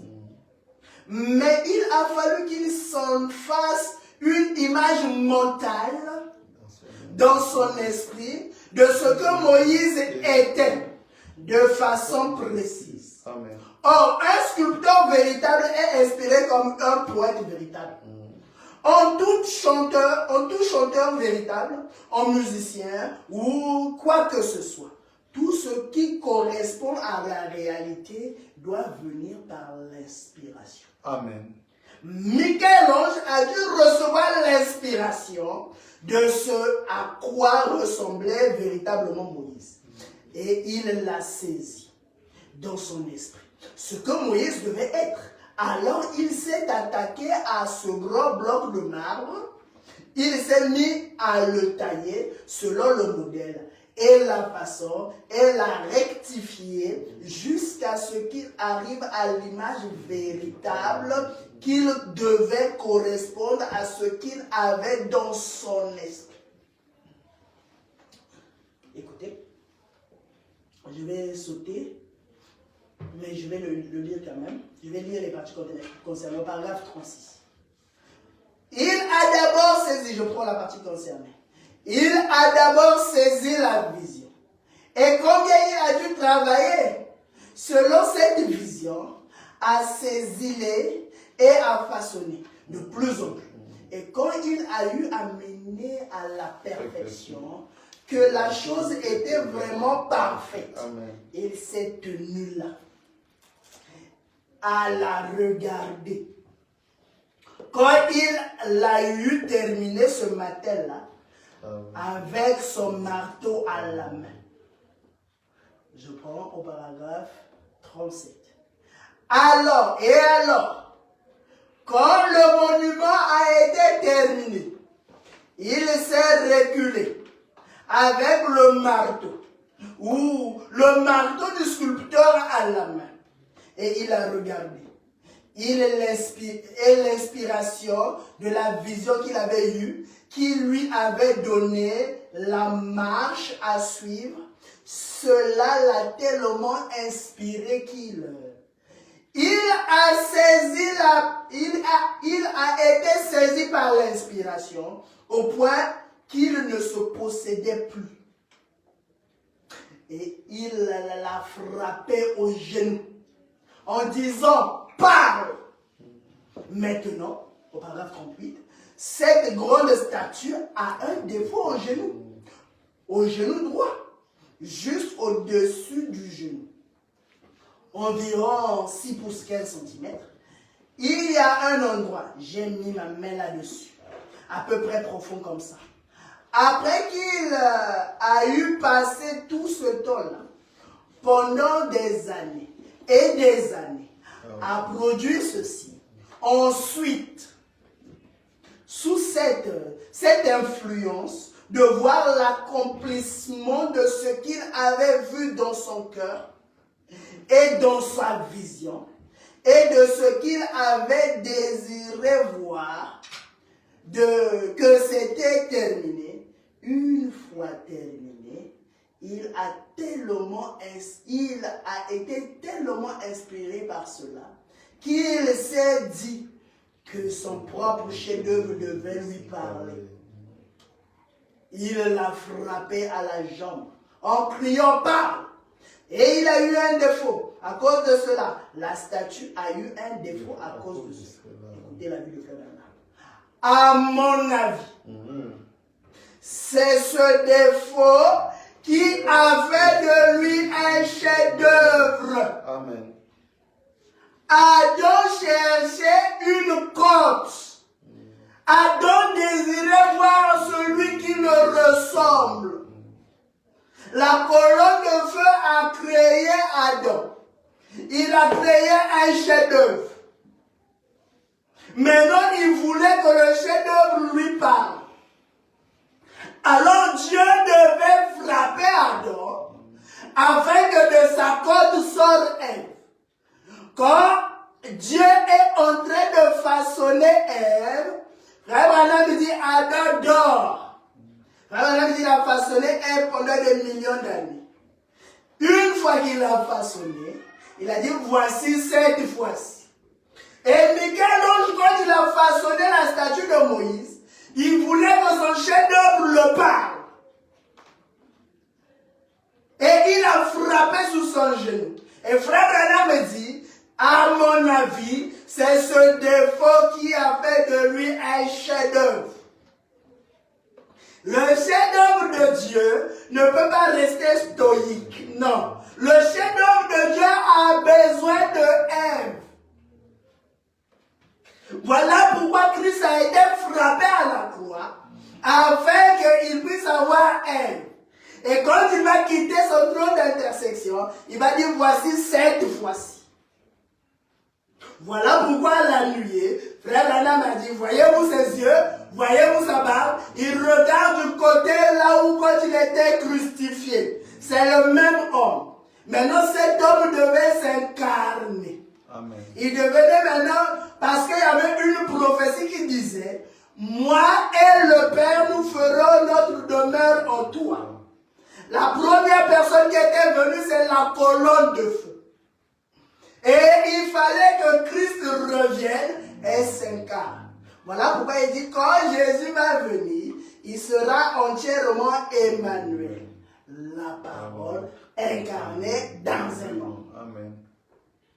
Alors on me dit, à mon avis, c'est ce défaut qui a fait de lui un chef-d'œuvre.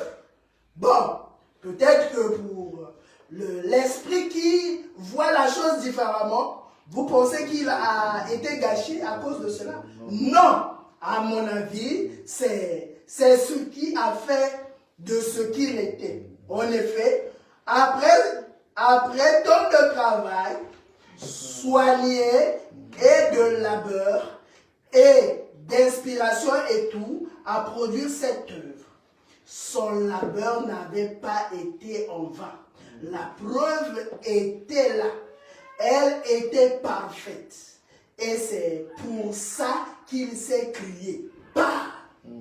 En effet, il avait vu devant lui qui avait été capable d'exécuter, de le réaliser, la vision qu'il avait dans son esprit. C'est pourquoi, sous inspiration, pas lui-même, sous inspiration, parce qu'il savait qu'il devait avoir un homme, William Branham, qui devait entrer dans le musée, poser son doigt et dire que c'est le véritable chef-d'œuvre, et venir nous prêcher cela, en montrant que c'était le type de Christ. Voilà, me dit, c'est pourquoi, sous inspiration, il a fait quelque chose qui était contraire au bon sens, qui sortait de l'ordinaire. Il l'a frappé en criant « Pas !» Voyez-vous, il n'aurait pas fait ça s'il avait réfléchi. Mais il n'a pas réfléchi. C'est l'inspiration de voir ce qu'il avait dans son esprit se reproduire parfaitement devant lui. Je prends le dernier paragraphe 44. Maintenant, tournons la page de Michel-Ange. Fermons le livre et ouvrons un autre livre. Lisons l'histoire du grand sculpteur, le Tout-Puissant. Celui avant qu'il y ait un monde et que les fondements soient posés, avait dans son esprit ce qu'il voulait. Il voulait faire un homme à sa propre image. Amen. Il voulait produire la réalité de ce qui était pour lui une vision. Ce qu'il avait dans sa pensée. Donc, en racontant l'image de sculpteur, de Michel-Ange, il a dit, on ferme le livre de Michel-Ange, on prend la Bible maintenant, on va ouvrir le grand sculpteur qui va nous expliquer ce qu'il avait dans sa pensée et comment il devait le réaliser. Alors, nous allons entrer un peu dans quelque chose de un peu simple, on va aller pas à pas. Frère Madame me dit, puisque nous allons entrer dans la pensée de Dieu, ce qu'il avait au commencement. Frère Madame me dit, il y a deux commencements. Il dit, il y a un premier commencement de Jean 1 et il y a un deuxième commencement de Genèse 1. Le premier commencement, Jean voit, il voit la parole. Il dit, au commencement était la parole. Vous voyez, si on prend ça dans ce sens-là, on va dire qu'il y a Dieu et la parole.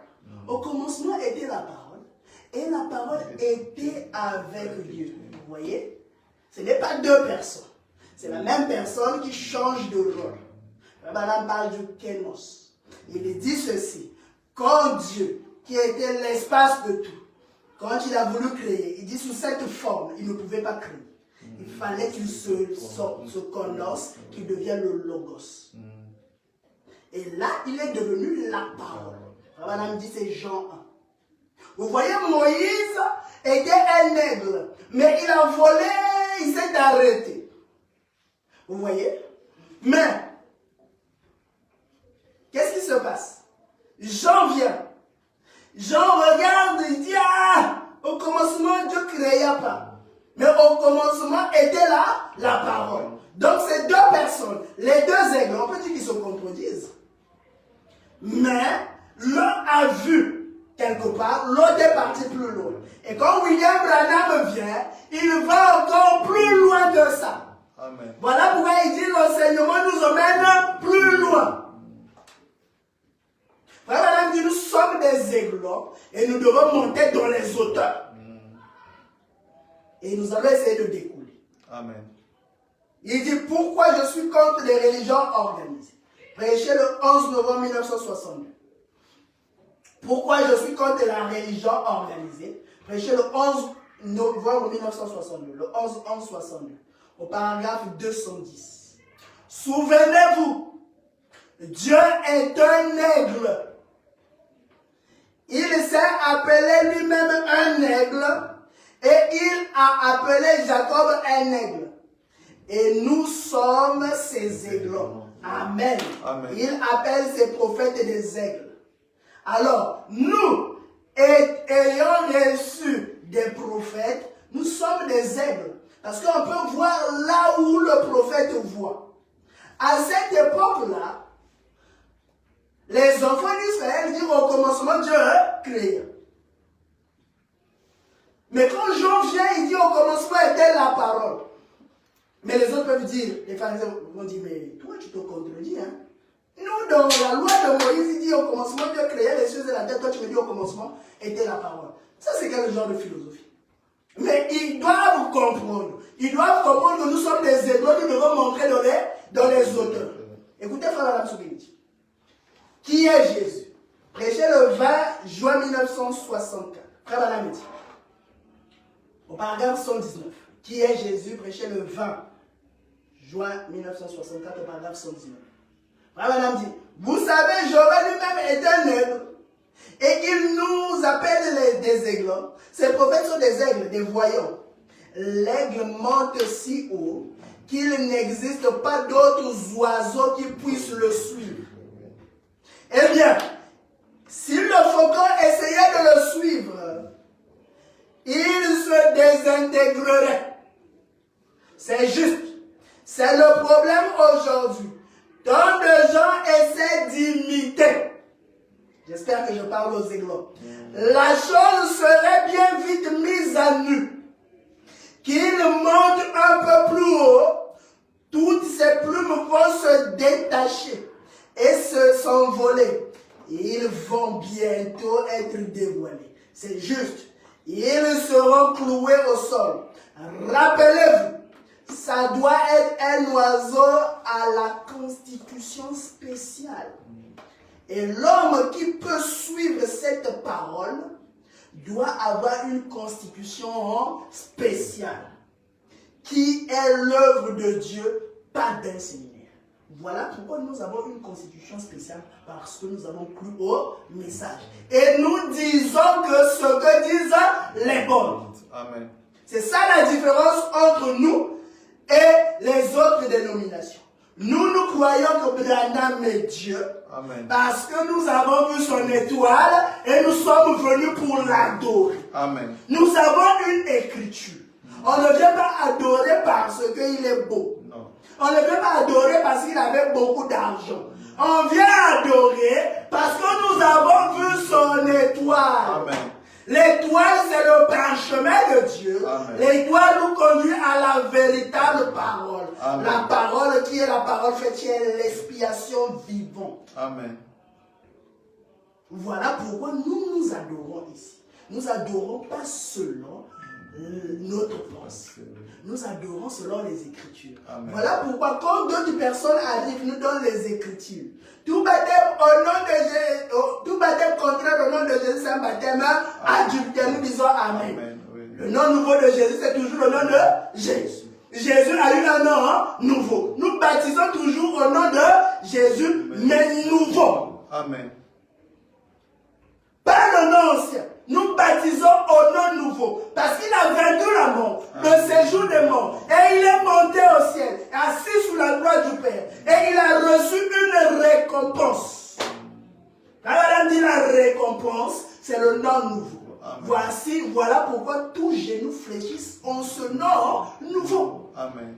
Et nous baptisons au nom de Jésus, mais nouveau, pas ancien. Tout comme les enfants d'Israël ont été baptisés à la mer Rouge au nom de Jésus, mais ancien. Amen. Parce que c'est toujours le nom de Dieu. Dieu a-t-il changé de nom au cours des âges? Frère Adam dit oui. La dernière fois qu'il a changé, c'est quand il a pris le nom de Jésus. Il s'appelait Jéhovah, il s'appelait tous ces noms-là. Mais la dernière fois, il a pris le nom de Jésus. Et ensuite, ici, il vient nous révéler son nom nouveau. Voilà pourquoi nous ne disons pas que cette écriture est fausse. C'est une vraie écriture, mais il faut savoir la placer. Et Frère Abraham m'a dit, nous sommes des astronautes. J'aimerais qu'on montre. Amen. Frère Abraham dit, nous sommes des astronautes. Écoutez, le code d'un robot. Frère Abraham dit au paragraphe 65, prêché le 9 février 1964. Au paragraphe 65, Frère Abraham dit, comment la science produit-elle un astronaute? Il prend la puissance qu'on a et continue simplement à injecter quelque chose. Cela lui donne la capacité d'aller plus loin, d'aller sans air et ainsi de suite. Et cela continue. Je n'en connais pas la composition chimique. Je ne sais pas un mécanicien. Je ne suis pas un mécanicien. Mais qu'importe ce que c'est, il continue à le faire de plus en plus haut. Il continue à améliorer tout le temps, au point que maintenant il peut aller au-delà de tout raisonnement. Il dit, c'est ce que fait l'astronaute de Dieu. Il va au-delà de tout credo des églises, de toutes les frontières, de toutes ces choses qui disent les jours des miracles est passé. Je prends au paragraphe 67. Madame dit, le ministère, que fait-il? L'astronaute voit des choses que les avions et autres qui sont passés ne voient pas. L'astronaute spirituel fait de même. Il va au-delà des nuages, au-delà des credos, au-delà du doute, et entre dans l'espace au-delà de l'atmosphère et de toute incrédulité. Un-delà de l'atmosphère où il n'entend pas ce bavardage. Alors nous sommes des astronautes, nous devons monter. Amen. Alors nous devons attacher les ceintures et nous allons introduire ce que nous avons demandé. Donc j'espère que vous êtes des aiglons. J'espère que vous êtes des astronautes et on va essayer de décoller petit à petit. Alors, Frère Branham m'a dit, il y a le commencement de Jean 1. Il y a le commencement de Genèse 1. Jean 1 n'a pas contredit Genèse 1. Mais Jean 1 est venu compléter Genèse 1. Amen. Et comme Branham vient, il va au-delà du commencement. Donc nous devons voir, avant de descendre sur le chef-d'œuvre, nous devons d'abord voir qu'est-ce qui était dans la pensée de Dieu. Frère Branham interprète, donne une déclaration, il interprète Genèse 1, Jean 1. Écoutez ce qu'il dit, dans la cruauté du péché. Écoutez. Maintenant, je veux vous dépeindre sur ce petit tableau en parlant maintenant. Faisons tout un petit voyage ce soir dans un petit navire et faisons un petit vaisseau spatial, un aéronef. D'accord? Nous sommes des aiglons. Amen. Nous sommes des astronautes. Amen. Donc nous devons monter dans le vaisseau spatial. Amen. Alors je vous demande de monter. Retournons il y a des centaines de millions d'années. Avant qu'il y ait eu un monde, avant même qu'il y ait eu une étoile, ni quoi que ce soit. Et là, vous ne pouvez voir que l'espace. Et tout cet espace, c'était Dieu. Amen. Dieu était cet espace. D'accord? Et Frère Branham va corriger. Je vais lire ça. Il interprète. Il dit, ce n'était pas Dieu. Il dit c'était Elohim. Amen. Celui qui vit par lui-même. Il dit Dieu signifie objet d'adoration. Amen. Or, sous cet espace-là, il n'y avait personne pour l'adorer. Amen. Il dit, au commencement était Dieu. Et alors nous voyons venir l'existence d'une petite lumière blanche. Nous l'appellerons cela, pour ainsi dire un âne. Et c'était le Fils de Dieu, le Logos, qui sortit de Dieu au commencement. Et alors, pendant qu'il se trouvait là, lui, dans sa pensée, c'est ce que nous allons voir, qu'est-ce qui était dans sa pensée. Amen. Il a commencé à penser à ce qu'il serait le monde. Et il s'est représenté tout ce tableau dans sa pensée. Amen. Michel-Ange avait eu une vision. Il a gravé ça dans sa pensée. Et il a commencé à sculpter. Première des choses, il devait avoir une vision. Deuxième des choses, il devait commencer à faire cela. Donc une fois, dans cet espace, Dieu n'était pas Dieu. Il était Elohim. Vraiment, sous cette forme-là, il ne pouvait pas créer. On était au-delà du commencement. Amen. Ça, c'est au-delà du commencement. Au-delà de Jean 1. Oui. Il était l'espace qui remplissait tout. Il était Elohim. Écoutez. Et il a dit que la lumière soit. Donc là, après, il s'est condensé. Nous allons voir ça. La condescendance de Dieu. La condescendance d'Elohim. Nous allons voir comment il est descendu. Comment il a façonné ça dans sa pensée. Écoutez. Frère Branham interprète maintenant Jean 1. Écoutez. Donc Dieu dévoile. Prêché le 14 juin 1964. Donc William Branham va avant le commencement. Il dit au commencement, avant le commencement c'était Elohim. Ce n'était pas Dieu. Et quand il crée un halo de lumière, Frère Branham dit c'est ça que Jean appelle la parole. Écoutez. Au paragraphe 83 et 84.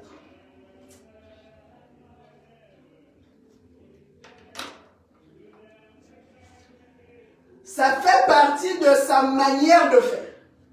C'est de cette manière qu'il se manifeste à nous. Qu'il manifeste la parole éternelle. Dieu, Jéhovah fait chair. Comme dans Jean 1. Écoutez. Au commencement était la parole. Et la parole était avec Dieu. Et la... Madame dit non. Il dit, au commencement était Elohim. Amen. Et Elohim il était devenu la parole. Nous allons voir comment Dieu est devenu la parole. Est-ce que quand Dieu est devenu la parole, il est resté encore, il y a une autre personne qui est restée? Parce que Jean 1 dit, au commencement était la parole, et la parole était avec Dieu, et la parole était Dieu. Nous Amen. allons bien étudier ça. Comment Dieu est devenu la parole? Comment Dieu s'est énoncé pour devenir le Logos? Écoutez, il dit, au commencement était Elohim.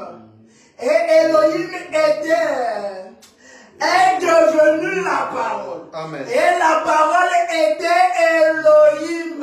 Amen. Et la parole a été fait Elohim. Voyez, c'est la même chose qui se dévoile tout simplement. Quand Dieu change de forme, il se dévoile. Amen. Quand Dieu change de masque, il se dévoile. Amen. Nous allons voir ça. Il dit au paragraphe 84, c'est comme l'attribut, voyez-vous, c'est en Dieu. Un attribut, c'est votre pensée. Dieu au commencement, l'éternel, il n'était pas un Dieu. Il était éternel. Amen. Il n'était pas Dieu. Dieu, c'est un objet d'adoration. Ou quelque chose comme ça. Voyez? Donc, il n'était même pas ça. Il était Elohim, l'éternel. Mais, en lui, il y avait des pensées qu'il voulait matérialiser. Et qu'est-ce qu'il a fait? Alors, il a prononcé la parole. Donc, au commencement, c'était le grand vide, le grand absence de tout. Tout ça, c'était Elohim. Maintenant, Elohim s'est condensé.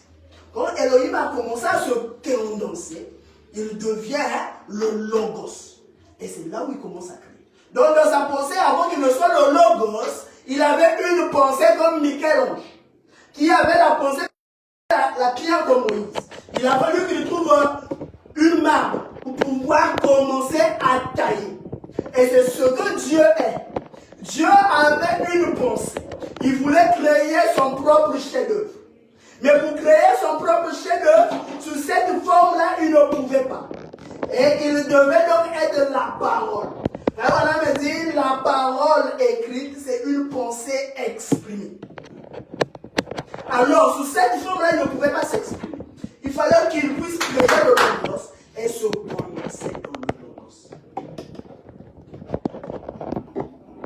Donc, frère Madame, en interprétant ce verset, il va encore plus loin que nous. Jean dit au commencement était la parole, et la parole était avec Dieu. Jean a vu le Logos. Simplement, frère Madame dit, le Logos jouait devant la maison du Père. Il dit c'était le Logos. Mais frère Madame, il va plus loin. Il voit qu'il y avait l'espace, l'absence de tout. Il dit cet espace-là, c'est Dieu. Amen. Et ensuite, il s'est condensé, il devient la parole, et c'est Jean 1. Donc, Jean, en voyant, il était laid, il n'était pas trop monté. Mais quand William Branham monte, il dit au commencement était Elohim. Elohim n'était pas Dieu. Elohim, c'était tout l'esprit qui se mouvait, tout cet espace. Et à cet effet, il devait se condenser pour être le Logos. Donc, un petit portrait de ce que nous allons voir et nous allons descendre au fur et à mesure. Voir toutes les batailles du ciel. Descendre, voir le corps théophanique, le corps glorifié, le corps terrestre. Qu'est-ce qu'Adam a perdu en Éden? Tous ces points, nous allons les traiter avec William Branham. Amen. Pas ma pensée, mais la pensée de William Branham. Amen. Que le Seigneur vous bénisse. Amen.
dans la Bible. Chaque chapitre, chaque verset, chaque ligne. Oui, je crois son amour divin. Chaque promesse dans la Bible est bien. Chaque promesse dans la Bible est bien. Chaque chapitre, chaque verset, chaque ligne. Oui, je crois son amour divin. Chaque promesse dans la Bible est bien. Chaque promesse dans la Bible est bien. Chaque chapitre, chaque verset, chaque ligne. Oui, je crois son amour divin.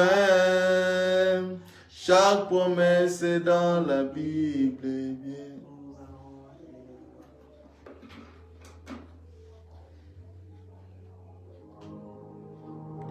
Divin Roi, notre Seigneur, notre Dieu, merci. Merci, c'est toi, Elohim, le Dieu qui n'existait pas lui-même. Il t'a donné la parole, Seigneur. Ce matin, notre Dieu, nous venons d'écouter ta parole. Père, nous voulons entrer d'étudier ta parole, Seigneur. Parce qu'il nous faut un temps horrible, Seigneur. Toi, tu réveilles la personne qui réveille, Seigneur. C'est pour cela, fais-moi grâce, Seigneur, de gloire pendant ce moment, Seigneur. Qui est aussi comme les chrétiens libérés, Seigneur. Ils sont des Écritures, Seigneur. Ils veillent la parole de Dieu, Seigneur. Parce qu'un homme promet 10 000 mondes, Seigneur puissant. C'est pour cela, fais-moi grâce, notre Dieu. Merci parce que tu nous as envoyé les messages. La parole parle, la sémence où je l'enseigne. Pour cet enseignement, le Seigneur, vraiment Seigneur, nous voulons qu'il puisse se manifester, Seigneur. Qu'il puisse créer en nous, Seigneur, de gloire, la foi, à croire, à dire un amen à toutes les paroles de l'Écriture, Seigneur de gloire. Enlève une guerre de pierre, enlève les doutes, Seigneur. Accorde-nous toujours la foi, à croire ta parole. À croire à toutes tes promesses, Seigneur. C'est toi la parole faite chair manifeste dans nos jours, Seigneur. Nous avons besoin de toi, Seigneur. Bénis cette église, Seigneur. Bénis révérence, Seigneur, pour cet enseignement, Seigneur puissant. Et bénis-nous qui l'avons écouté, Seigneur. Mais ceux qui l'ont écouté en ligne, Seigneur puissant, que toi manifestes toi, Seigneur. Merci pour tout. Parce que nous croyons que ta parole ne peut jamais sortir et retourner sans pourtant aussi produire des effets, Seigneur de gloire. Laisse que les faits de cette prédication, que les chefs-d'œuvre, Seigneur, puissent agir dans ma vie, Seigneur. Puissent agir dans ma famille, Seigneur. Nous voulons te voir en œuvre et en action, Seigneur. Parce que tu es le Dieu de notre espoir, Seigneur puissant. Merci pour tout, Seigneur. Assiste-nous en tout. Que ton nom soit béni. Dieu bien-aimé, Père Céleste, encore une fois de plus, merci Seigneur de gloire pour ta grâce infinie. Oh Dieu, cet après-midi, Seigneur, nous nous abandonnons à toi, car nous croyons en toi. Et nous avons besoin de ton esprit, nous avons besoin de ta force afin de continuer à marcher avec toi, Seigneur.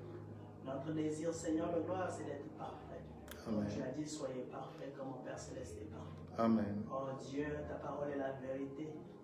Ta parole ne ment pas. Ta parole ne faillit pas. Amen. Donne-nous la force de l'étudier et d'avancer encore avec toi, Seigneur. Laisse que cette parole, Seigneur, le roi qui vient d'être prêchée, oh Dieu, laisse qu'il puisse trouver un cœur pour la recevoir, Seigneur, afin qu'il puisse produire des fruits, Seigneur. Oh Dieu, donne-nous la foi et l'amour et la sagesse afin que nous puissions marcher main de la main. Alors bénis tes enfants, Seigneur, qui ont écouté ta parole, oh Dieu. Oh Père de gloire, ici et en ligne, Seigneur. Est-ce que tu puisses les bénir? Car tu as dit la parole de Dieu bénie. Oh Dieu Tout-Puissant, c'est ça la plus grande bénédiction, Seigneur. Les autres sont partis écouter une manne pourrie, Seigneur. Et pour nous, tu nous as réservé une manne tachée. Amen. Oh Dieu, Merci pour cette grâce. Amen. Merci pour cet amour que tu nous témoignes, Seigneur. Merci pour la révélation de ta parole. Amen. Bénis-nous, Seigneur, et laisse que tout ce que nous allons encore continuer à faire soit pour ton seul et bien. Alors que nous le demandons en ton nom, Christ William, voilà, le signe éternel. Amen. Amen. Que le Seigneur vous bénisse. Amen. Nous allons nous saluer et passer aux autres.